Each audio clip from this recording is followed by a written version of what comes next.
Hello everyone, this is video 1 of project number 5, how to build the address book application.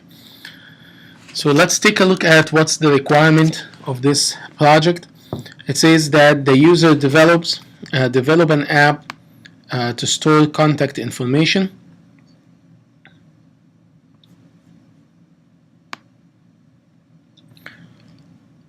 and on the main screen the user can scroll through alphabetical list, add contacts, delete contacts, view more information about individual contact. When the user touches the contact name, it displays the detailed information about the contact. You touch a back button and the user go back to the list. You can add a contact by touching the add button on the right corner of the app, and then how you can submit. So this is an app with a very simplified address book. You probably have used these features, so you should be if you ever used an address book on your phone or even on your desktop or laptop, you have probably used these features before. So let's talk a little bit about how we can think about this app and how we can build it. So as we mentioned before, in the iOS, thinking of an app leads to thinking of 3 different parts. The first one is what we call the view. The second one is what we call the controller.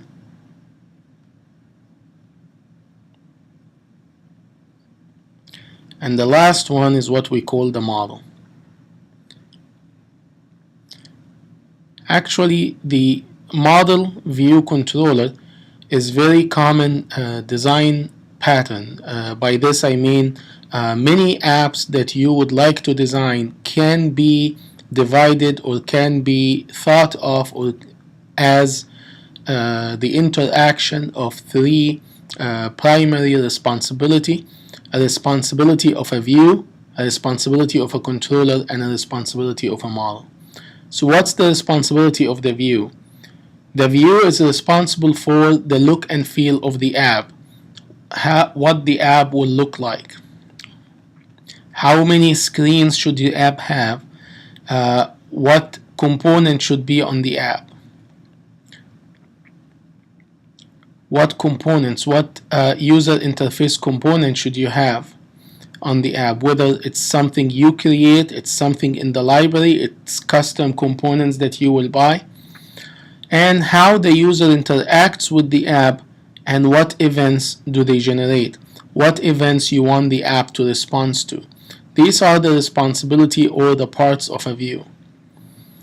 On the controller is what receives the view. So the user interacts with the view and the interaction goes to the controller. So the controller is responsible for how to process the user events. The user clicks on a button. What do we want the app to do based on that or in response to that? At the same time, the controller communicates with the model back and forth, and it communicates with the view back and forth. So the controller is also responsible on how to present the user data or the data of the app to the user.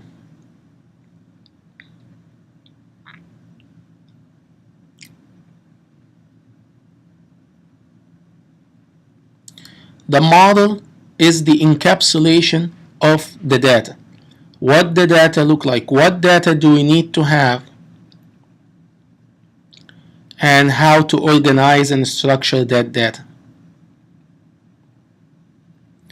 And also how to access the data. The model gives the controller ways to access the data based on the different types of event, whether you want to read the data, whether you want to save the data, and then finally where and how the data is stored.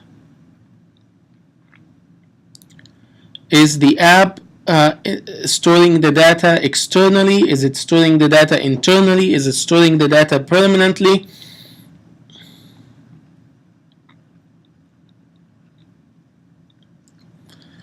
So the model view controller help you think about an app, help you think about the responsibilities and the different things that the app has.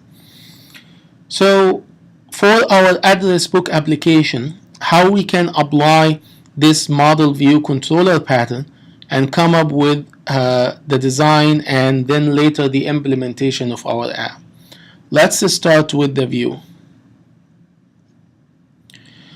In the previous project, we created a mockup for the view, and I will make a video for the next module on introducing to you a tool on creating the mockup. But you can create the mockup with a paper and pencil, so you don't need to really have a tool. So in this project, I want you to get in the habit of using a paper and pencil to construct the mockup of the view and how you want the app to look like.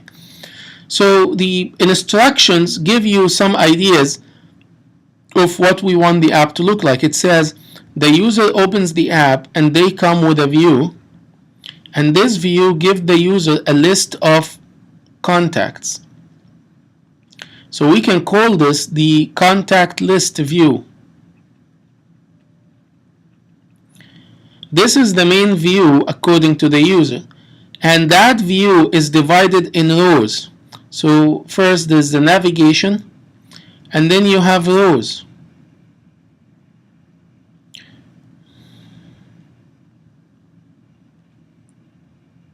You have different rows inside, and each row represents a contact. So there's some information about the contact person, maybe the last name, the first name, maybe last name and first name. They are displayed in here. So this could be Mike Smith. This could be John Doe or others. So you have a list like that. Then the specifications says that when the user makes a click on one of those, so the user clicks in here, it takes the user to another view, and that view gives the user more details about what the contact person information. So we can call this the contact details view. In the contact details view, if you click on Mike Smith, you will come to this view and you will see information. So it's not only the first name, you can still see the last name, the first name, but you also see all the information that we are keeping about this Mike Smith, like email and so on and so forth. In addition, the app says that you have an add button over here.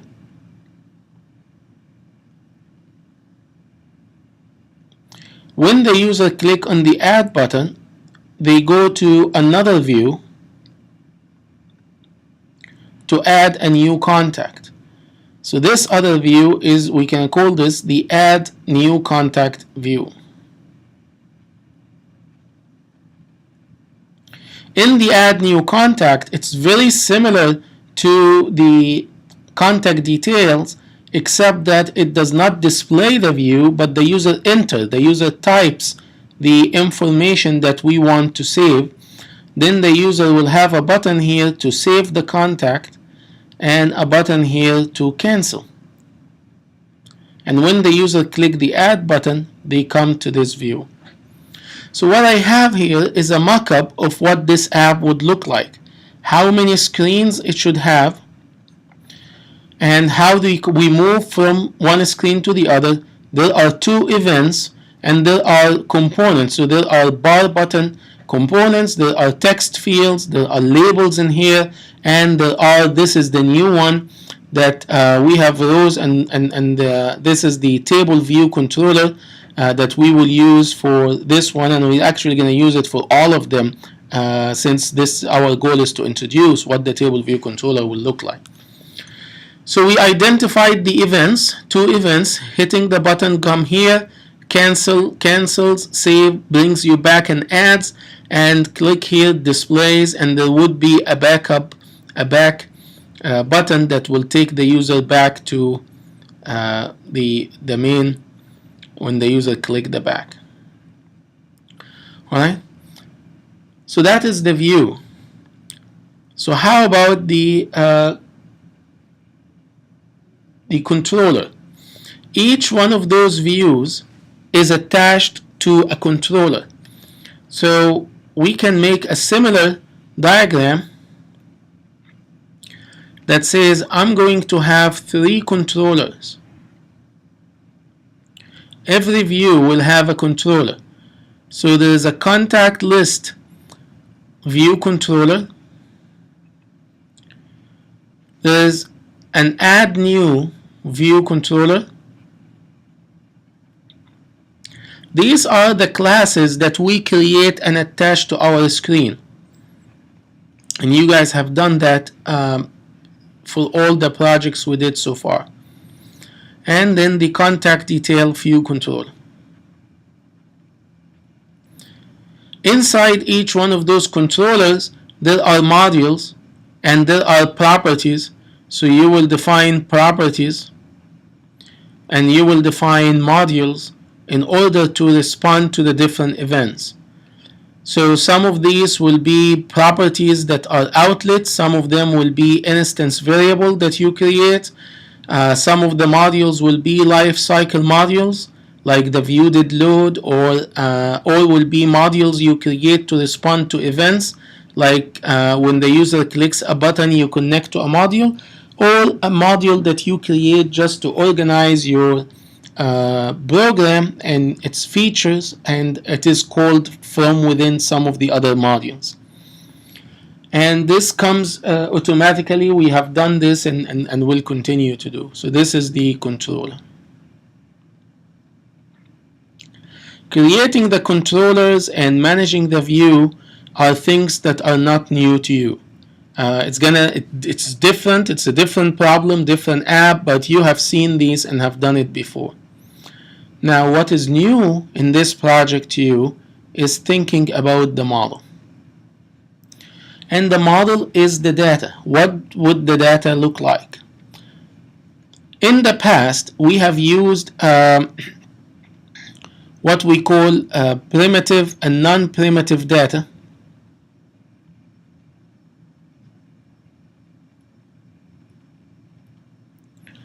Primitive data like the integer, like the float, like the boolean.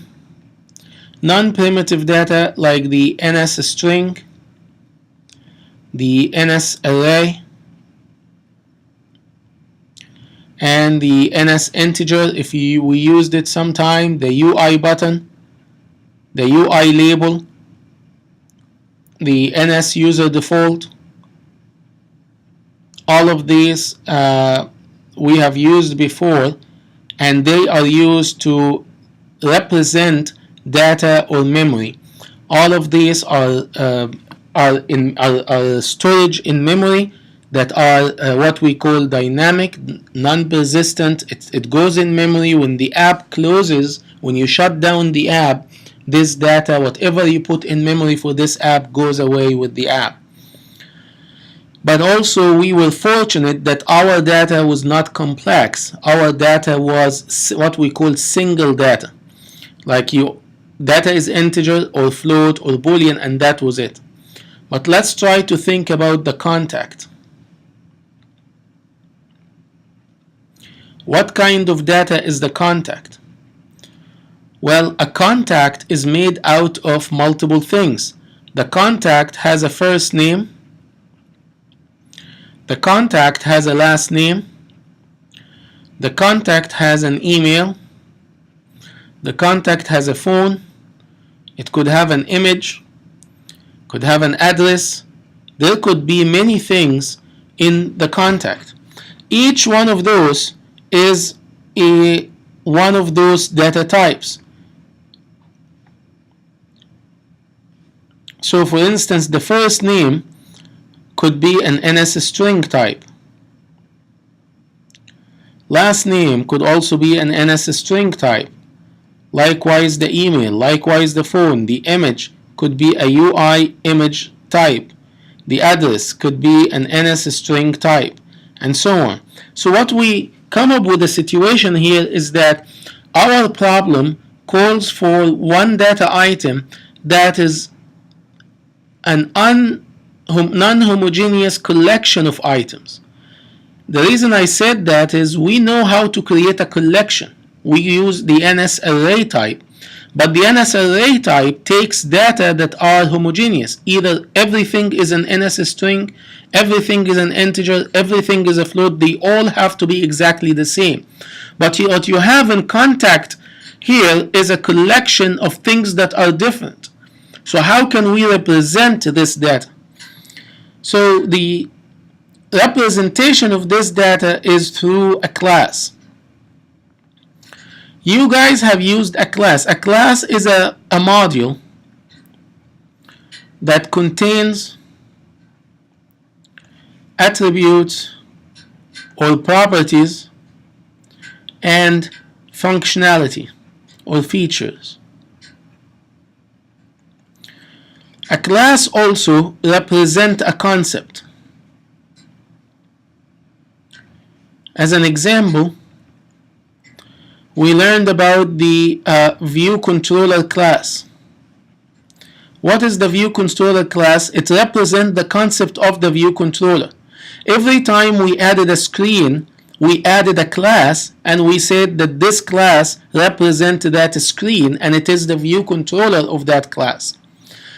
This time in this project, we are going for the first time to create our own class, a class that represents the concept of data, not the concept of the view. It's still going to be the same. It will have a .h file, it will have a .m file, as you will see when we build it in the next video, but it will represent a concept. So what should this class have?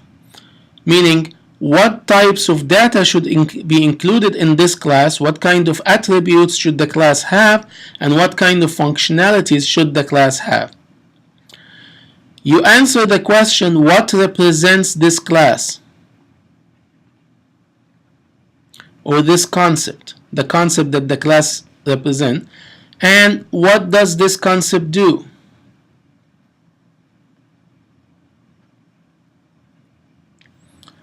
So for instance, if we use a contact as a class, or if you use the class to structure our contact, what's in that contact? This contact represents, or the attributes of that contact, which what we will put in here.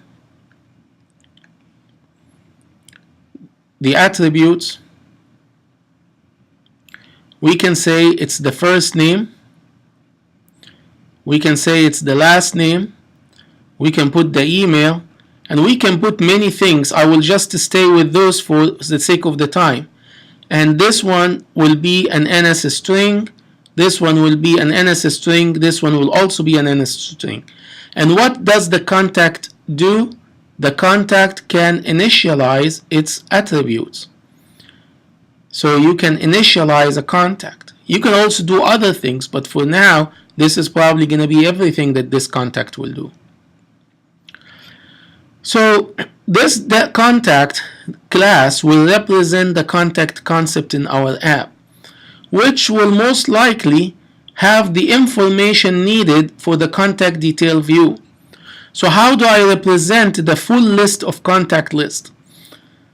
The contact list is nothing but a collection of contacts. So we would have another class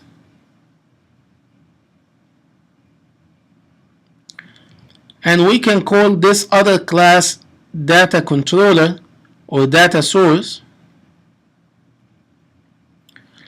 and that class will also have attributes, and the attribute of this class will be nothing but a collection of contacts.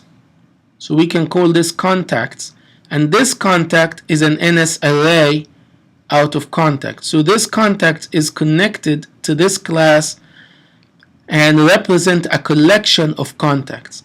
And what do we do on this contact?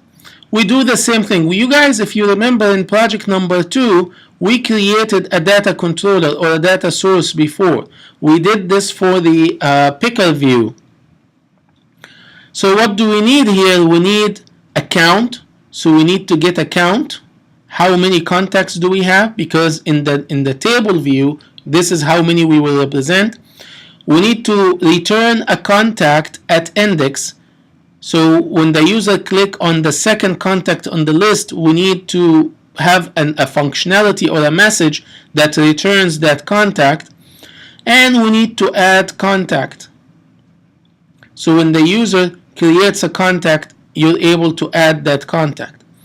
These are the modules or the functionality or the things that this class can do, or that this data controller will be able to do. So our model will be made out of two things: a contact class that represents the different data elements that we want included in a contact, and a contact data controller class that represents the array of contacts and will have the different functionality we need to perform on that different array. This way, our controller will call on the data controller, the view controller, when the user click on the view and say, when the user click on the view and say, I want to display a list of contacts, this goes to the contact controller or the view controller, this view controller, and the view controller will then call our data contact in here and come up with this list. So for instance, if I take a scenario,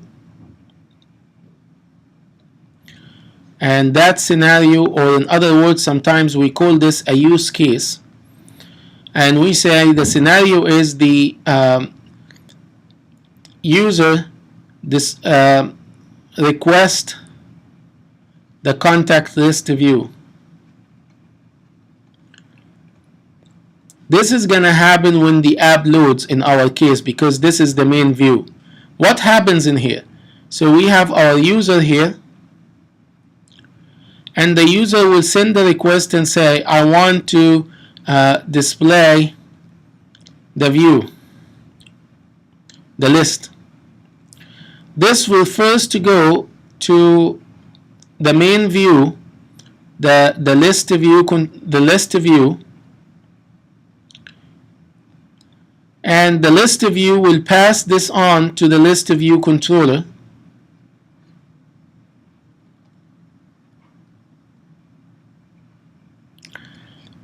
Perhaps in the view.load or in any other module. Then the list view controller will call on the data controller, and the data controller will have the different methods that we said, how the count, the other method that we have, the object at index, and this one might need to call on the contact class in order to represent all the data and give the user the list that he has. So all the different controllers and classes that we create, and excuse my spelling here and my handwriting, all of them collaborate together and call one another in order to perform one use case or one scenario. Your app will likely to have multiple scenarios. Our app here, we know it has 3 scenarios: display the list of the view, the user click on a list, it displays the details, the user click back, it goes back to the list, so that's 3. The user click on the add new, it displays the add new, the user click done, it saves, and the user click cancel, it cancels. So there's about 5 or 6 different use cases, and you can think through each one of those and create like some handwriting of who tells who what to do. Then in our code, which we'll do in the next video, we will start implementing all of these different features. Sometimes you ask, should I start with the view? Should I start with the controller? Should I start with the model? Which one should I build first? And the answer to this is whatever is you prefer. I personally like to start from the bottom up, from the least dependent to the most dependent. So I would start from the model, create the contact class, create the data source class, and then go to the view and the controller. So, and we will start doing that in the next video.